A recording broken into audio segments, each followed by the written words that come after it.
Assalamualaikum warahmatullahi wabarakatuh. Waalaikumsalam warahmatullahi wabarakatuh. Alhamdulillahirabbil alamin wassalatu wassalamu ala asrofil anbiya'i wal mursalin sayyidina wa maulana Muhammadin wa ala alihi washabihi ajmain amma ba'du. Kepada yang terhormat Ibu Fibia Sentauri Cahyaningrum, S.Stat, M.Stat, selaku dosen pengampu mata kuliah Statistik 2.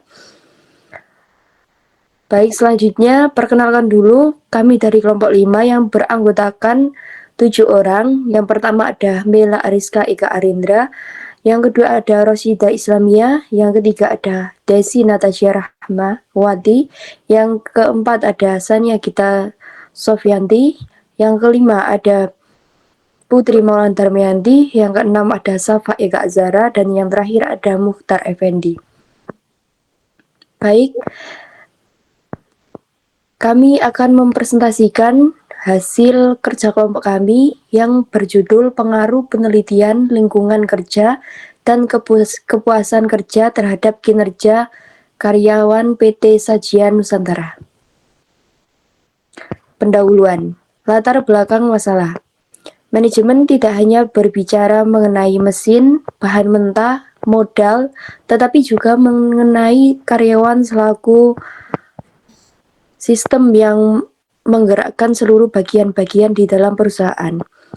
Karyawan menjadi salah satu faktor produksi di mana mereka adalah masukan input yang diolah oleh perusahaan dan menjadi keluaran ataupun output. Hal ini dapat kita lihat ketika karyawan baru belum memiliki keterampilan dan kelihatan keahlian yang diinginkan perusahaan, maka perusahaan bertanggung jawab melatih dan membina, diberikan motivasi dan pengalaman sehingga mereka akan menjadi karyawan yang potensial dan menggerakkan perusahaan pengolahan sumber daya manusia. Inilah yang disebut sebagai manajemen SDM.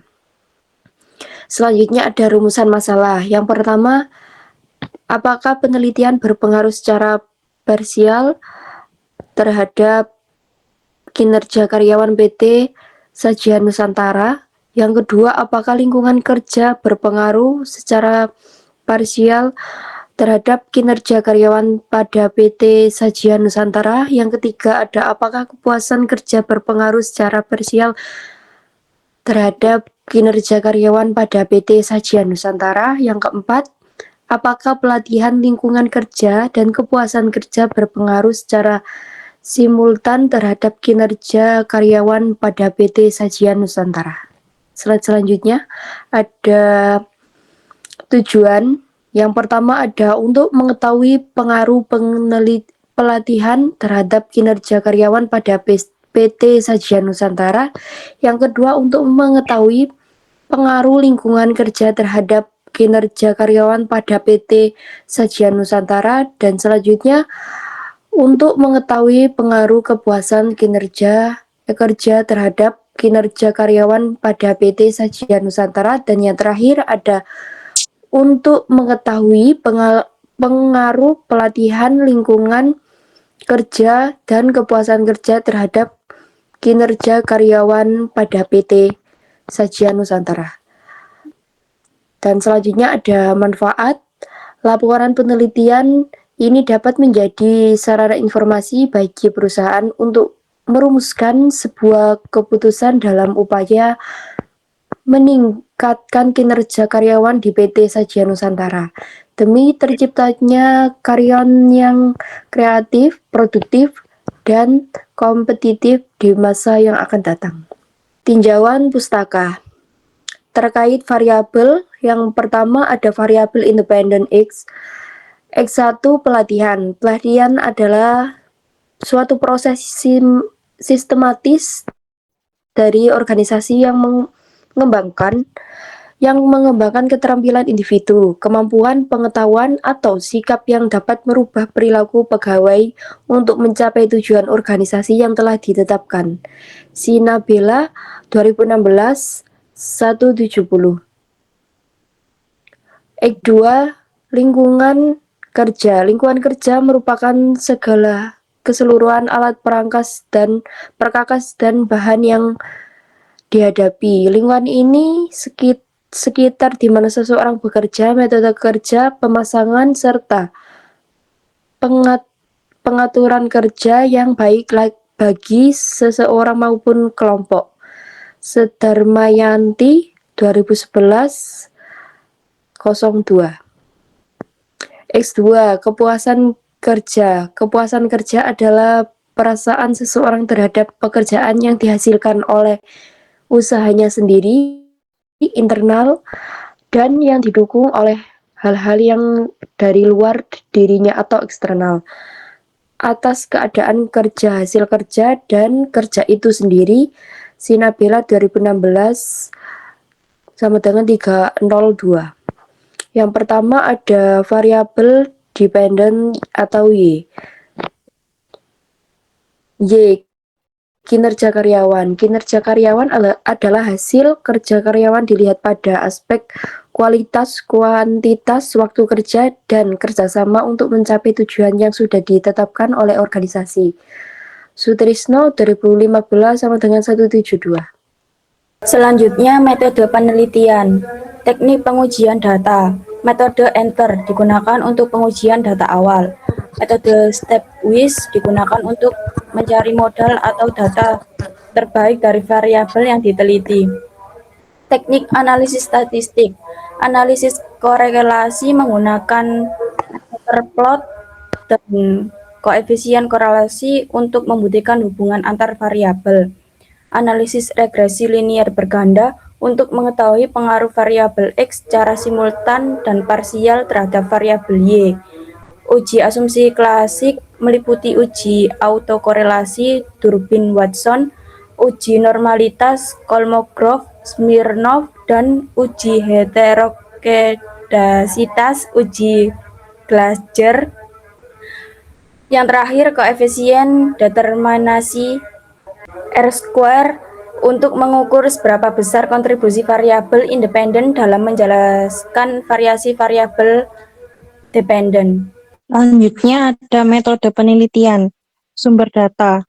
Sumber data menggunakan data sekunder yang berasal dari penelitian skripsi terdahulu berjudul Pengaruh Pelatihan Lingkungan Kerja dan Kepuasan Kerja Terhadap Kinerja Karyawan pada PT Rote Raganrasa Cabang Pekanbaru oleh Anissa Putri tahun 2020. Data tersebut kemudian diolah kembali agar tidak identik dengan sumber aslinya. Oleh Anissa Putri, NIM 116712000033, Program Studi S1 Manajemen Fakultas Ekonomi dan Ilmu Sosial Universitas Islam Negeri Sultan Syarif Kasim Riau Pekanbaru 2020. Dengan link skripsi berikut ini. Selanjutnya, variabel penelitian dan struktur data. Yang pertama ada variabel kinerja Y. Di sini keterangannya dari SS itu sangat setuju, ST setuju, N netral, TS tidak setuju, dan STS sangat tidak setuju. Yang pertama ada saya mampu menghasilkan produk dengan kualitas yang baik. Yang kedua, saya mampu menciptakan inovasi pada hasil produksi. Yang ketiga, kuantitas produksi yang saya hasilkan mampu melebihi rata-rata produksi karyawan lain. Yang keempat, saya menerima kritik dan saran dari rekan kerja dan supervisor jika kualitas kerja saya kurang baik. Yang kelima, saya menghasilkan produk yang sesuai dengan tujuan perusahaan. Selanjutnya, variabel pelatihan X1. Yang pertama, metode pelatihan yang digunakan memudahkan saya dalam memahami teknik produksi. Yang kedua, teknik produksi yang dijabarkan oleh pelatih sangat mudah dipahami. Yang ketiga, saya selalu mematuhi SOP selama berlangsung pelatihan. Yang keempat, saya mendapat pengetahuan dan keterampilan baru setelah dilakukan pelatihan. Dan yang kelima, saya mampu mempraktekkan teknik produksi roti dengan baik dan benar. Selanjutnya, variabel lingkungan kerja X2. Yang pertama ada suhu ruangan produksi cukup mendukung saya dalam aktivitas produksi. Yang kedua, penerangan pada lingkungan produksi cukup membantu saya dalam aktivitas produksi. Yang ketiga, tata letak alat produksi cukup memberikan kenyamanan kepada saya dalam aktivitas produksi. Yang keempat, saya sudah terbiasa dengan suara bising yang dihasilkan dalam aktivitas produksi. Yang kelima, suasana lingkungan produksi dapat memberi semangat yang tinggi kepada saya dalam aktivitas produksi. Slide selanjutnya. Variabel kepuasan kerja X3. Yang pertama, saya mampu melaksanakan pekerjaan hingga mencapai target. Yang kedua, pekerjaan yang saya lakukan menuntut berbagai macam keterampilan. Yang ketiga, gaji yang saya terima cukup dan sesuai dengan pekerjaan yang saya lakukan. Yang keempat, perusahaan membayar gaji saya tepat waktu. Dan yang kelima, saya memiliki kesempatan untuk maju dalam promosi. Selanjutnya, berikut adalah data sekunder. Dari tabel yang sebelah kiri itu kinerja Y. Yang pertama, Y1 menghasilkan 5, Y2 4, Y3 4, Y4 5, Y5 5, dan seterusnya. Dan yang pelatihan X1, yang pertama X1.1 menghasilkan 5, X1.2 menghasilkan 5 juga, X1.3 menghasilkan 5, X1.4 5, X1.5 juga 5, totalnya 25. Dan seterusnya. Slide selanjutnya, data sekunder. Lingkungan kerja X2. Yang pertama, X2.1 menghasilkan 4, X2.2 menghasilkan 5, X2.3 menghasilkan 4, X2.4 menghasilkan 5, X2.5 menghasilkan 3, dan totalnya 21, dan seterusnya. Dan yang selanjutnya, kepuasan kerja X3. Yang pertama, X3.1 menghasilkan 5, X3.2 menghasilkan 5, X3.3 menghasilkan 5, X3.4 menghasilkan 5, X3.5 menghasilkan 5, dengan total 25, dan seterusnya. Selanjutnya,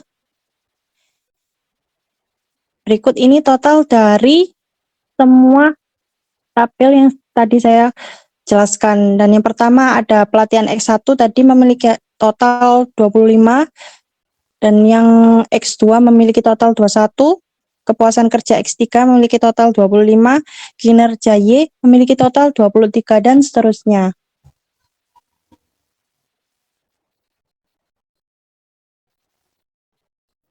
Selanjutnya ada koefisien korelasi, yaitu untuk membuktikan apakah pelatihan lingkungan kerja dan kepuasan kerja.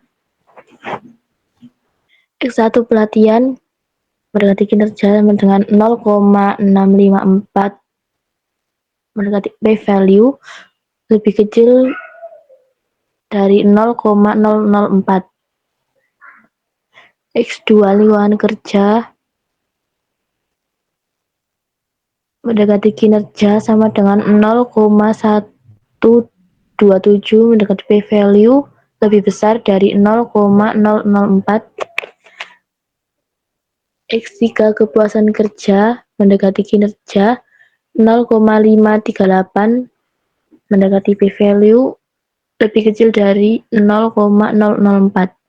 P-value sama dengan 0,004. Tolak H0 jika p-value lebih kecil dari alfa. Uji korelasi X1 mendekati Y, keputusan sama dengan tolak H0. Kesimpulannya yaitu ada hubungan X1 dan Y. Seperti pada tabel yang sebelumnya. Uji korelasi X2 mendekati Y, keputusan sama dengan terima H0. Kesimpulannya tidak ada hubungan X2 dan Y. Uji korelasi X3 mendekati Y, keputusan tolak H0, kesimpulannya ada hubungan X3 dan Y. Selanjutnya ada analisis regresi linear berganda. Yang pertama ada uji serentak atau simultan, seperti pada tabel di atas bisa dilihat ya. Next, Mbak. Yang kedua ada uji individu atau partial koefisien. P-value lebih kecil dari 0,004. X1 mendekati Y, ada P-value sama dengan 0,006. Terima H0, kesimpulannya yaitu pelatihan berpengaruh secara signifikan terhadap kinerja. X2 mendekati Y, P-value sama dengan 0,576, terima H0. Kesimpulannya yaitu lingkungan kerja berpengaruh secara signifikan terhadap kinerja. X jika mendekati Y, P-value 0,092, terima H0. Kesimpulannya yaitu kepuasan kerja berpengaruh secara signifikan terhadap kinerja. Yang ketiga ada uji serentak ANOVA. Pada tabel di atas yaitu P-value lebih kecil dari 0,004, keputusan tolak H0 karena P-value lebih kecil dari alfa. Kesimpulannya X1, X2, dan X3 secara simultan berpengaruh secara signifikan terhadap Y. Kalau kita gabungkan semua faktor tadi, hasilnya memang manjur untuk meningkatkan kinerja secara bersama-sama. Tapi kalau kita bedah satu persatu secara parsial, tetap saja pelatihan yang jadi primadonanya dengan berpengaruh paling besar. Yang keempat yaitu model regresi terbaik atau koefisien unstandarised B. Y sama dengan A plus B1 X1 plus B3 X3. Y adalah kinerja, A adalah konstan, B1 X1 adalah pelatihan, dan B3 X3 adalah kepuasan kerja. Yang berarti kinerja sama dengan 3,654 ditambah 0,526 ditambah 0,311. Kesimpulan pelatihan. Jika skor pelatihan naik satu satuan, maka kinerja akan meningkat sebesar 0,526. Jika pelatihan nilainya 0, maka kinerja sama dengan 3,654. Kesimpulan kepuasan kerja. Jika skor kepuasan kerja naik satu satuan, maka kinerja akan meningkat sebesar 0,311. Jika kepuasan kerja nilainya 0, maka kinerja sama dengan 3,654. Yang kelima yaitu cek asumsi, uji autokorelasi plot Durbin Watson. DW sama dengan Durbin Watson 1,241, DU sama dengan 1,5367. Dilihat dari tabel Durbin Watson data K2 dengan 20 sampel. 4 kurang DU sama dengan 4 dikurangi 1,5367 sama dengan 2,4633. DL sama dengan 1,1004. Dilihat dari tabel Durbin Watson data K2 dengan 20 sampel. DL lebih kecil dari D lebih kecil dari DU. Kesimpulan, karena 1,241 lebih besar dari 1,1004, tetapi lebih kecil dari 1,5367, maka posisinya berada di tengah-tengah atau daerah keraguan-raguan. Uji normalitas Kolmogorov-Smirnov. P value sama dengan 0,2, terima H0, asimptotik. Residual data berdistribusi normal. Kesimpulan, syarat klasik normalitas terpenuhi karena 0,2 lebih besar dari 0,05. Uji Gleiser, regresi variabel dependen terhadap absolute resi atau nilai mutlak ANOVA-SIG. P-value sama dengan 0,563, terima H0 karena P-value lebih besar daripada 0,05. P-value dilihat dari tabel di sini, tabel SIG. 6. Interpretasi model R² sama dengan 0,427 sama dengan 42,7%. Pelatihan berarti pelatihan memiliki skor 42,7%. Yang kedua, R² dari kepuasan kerja 0,552 yang berarti mendapatkan poin 55,2%. Kesimpulan, uji simultan dan parsial, pelatihan dan kepuasan kerja tidak berpengaruh signifikan. R² koefisien determinasi kurang dari 70%. Next. Kesimpulan dan saran. Yang pertama, pengaruh pelatihan X1 variabel pelatihan memiliki pengaruh yang signifikan terhadap kinerja karyawan dalam kurung Y. Secara matematis, Setiap kenaikan satu satuan skor pelatihan akan meningkatkan kinerja sebesar 0,526. Pelatihan memiliki pengaruh positif dan signifikan secara matematis. Setiap peningkatan kualitas pelatihan sebesar satuan akan meningkatkan kinerja 0,526. Ini menunjukkan bahwa semakin baik program pelatihan, semakin tinggi produktivitas karyawan. Yang kedua, pengaruh lingkungan kerja (X2). Hasil uji korelasi menunjukkan tidak adanya hubungan yang signifikan antara lingkungan kerja dengan kinerja karyawan pada sampel ini. Meskipun dalam uji parsial disebut signifikan, variabel ini tidak dimasukkan ke dalam model regresi terbaik. Hasil uji kolarisasi pada sampel ini menunjukkan tidak adanya hubungan signifikan. Oleh karena itu, variabel ini tidak dimasukkan ke dalam model regresi final karena tidak memberikan dampak perubahan yang terukur pada kinerja. Yang ketiga, pengaruh kepuasan kerja. Variabel kepuasan kerja memiliki hubungan yang signifikan dengan kinerja.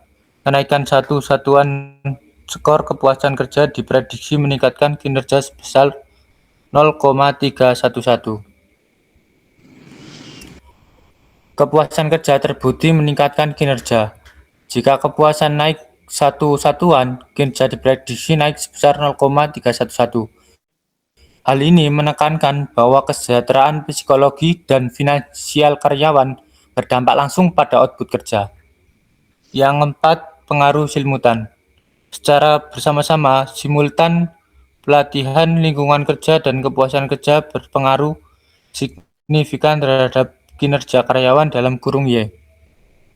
Artinya, ketiga faktor ini jika dikelola dengan baik secara bersamaan akan mengoptimalkan hasil kerja. Yang kelima, model regresi terbaik. Persamaan yang paling tepat untuk menggambarkan kinerja karyawan di perusahaan tersebut adalah kinerja kurang 3,654 ditambah 0,526 dalam kurung pelatihan kerja ditambah 0,311 dalam kurung kepuasan kerja. Yang keenam, kontribusi variabel. Dalam kurung R2, variabel pelatihan berkontribusi sebesar 42,7% dan kepuasan kerja sebesar 55,2% terhadap kinerja. Namun secara keseluruhan nilai R2 masih di bawah 7% yang menunjukkan ada faktor lain di luar penelitian ini yang juga mempengaruhi kinerja. Saran. Yang pertama, prioritaskan pelatihan. Mengingat pelatihan memiliki dampak positif terbesar terhadap kinerja dalam kurung 0,526. Perusahaan sebaiknya terus memperbarui metode dan teknik produksi agar mudah dipahami oleh karyawan. Yang kedua, meningkatkan kepuasan kerja. Perusahaan perlu memperhatikan aspek gaji yang sesuai dan ketepatan waktu pembayaran, serta membuka peluang promosi, karena hal ini terbukti secara nyata meningkatkan kinerja karyawan. Yang ketiga, evaluasi faktor lingkungan kerja. Karena hasil penelitian menunjukkan lingkungan kerja tidak berhubungan signifikan dengan kinerja pada unit ini, perusahaan perlu meninjau kembali apakah ada faktor lingkungan spesifik, dalam kurung seperti kebisingan atau suhu, yang perlu dioptimalkan agar lebih mendukung produktivitas. Yang keempat, penelitian lanjutan. Mengingat nilai koefisien determinasi dalam kurung R2 yang masih di bawah 70%, disarankan bagi peneliti selanjutnya atau manajemen untuk mencari variabel tambahan lain seperti motivasi kerja, kepemimpinan, atau kompensasi non-finansial yang mungkin memiliki pengaruh lebih kuat terhadap kinerja karyawan. Baik, sebagai penutup dapat kami sampaikan dan simpulkan bahwa materi yang telah disampaikan memiliki peran penting dalam menambah pemahaman serta wawasan terkait topik yang dibahas. Kami berharap pemaparan ini dapat memberikan manfaat baik sebagai bahan pembelajaran maupun sebagai bahan referensi dalam penerapan ke depannya. Kami menyadari bahwa presentasi kali ini masih memiliki banyak keterbatasan, oleh karena itu kami sangat mengharapkan kritik dan saran yang bersifat membangun demi penyempurnaan presentasi yang akan mendatang. Akhir kata kami ucapkan terima kasih atas perhatiannya. Wassalamualaikum warahmatullahi wabarakatuh. Waalaikumsalam warahmatullahi wabarakatuh.